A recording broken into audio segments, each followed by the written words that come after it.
Hello সবাইকে, welcome to Aditi's world. আমি আজ নতুন কিছু ট্রাই করছি, আশা করি তোমাদের ভালো লাগবে। তো সবার ফার্স্ট আমি এখানে একটা ক্লে নিয়ে নিয়েছি, তারপর দুটোকে মিক্সড করে একটা ডো তৈরি করে নিয়েছি। তারপর সেটিকে একটু ফ্ল্যাট করে বেলে নিয়েছি। একটি ঢাকনার সাহায্যে ক্লেটাকে গোল মতো কেটে নিয়েছি এবং তার মধ্যে দুটো ছোট ছোট ফুটো করে নিয়েছি।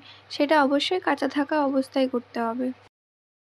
তারপর ছোট ছোট পাতা এবং ফুল বানিয়ে নিয়েছি। এইভাবে সবগুলো বানিয়ে নিতে হবে। চলো এবার কালার করে নেওয়া যাক। আমি এখানে অ্যাক্রিলিক কালার ব্যবহার করেছি।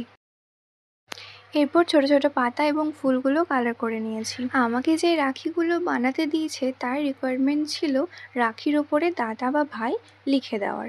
তো তার কথা অনুযায়ী আমি এখানে লিখেছি। তোমরা চাইলে দাদা কিংবা ভাইদের নাম লিখতে পারো। চলো কথা বলতে বলতে আমার সবগুলো রাখি বানানো কমপ্লিট হয়ে গেছে। আমি এখানে ডিপ ব্লু রাখির সাথে ইয়েলো কালারের সুতো ব্যবহার করেছি। তো চলো আমাদের রাখি হয়ে গেছে রেডি। এবার সবগুলো দেখে নেওয়া যাক। তো কেমন হয়েছে কমেন্টে অবশ্যই জানিও, আর পেজটিকে ফলো করতে ভুলো না কিন্তু। দেখা হবে অন্য কোনো ভিডিওতে। বাই।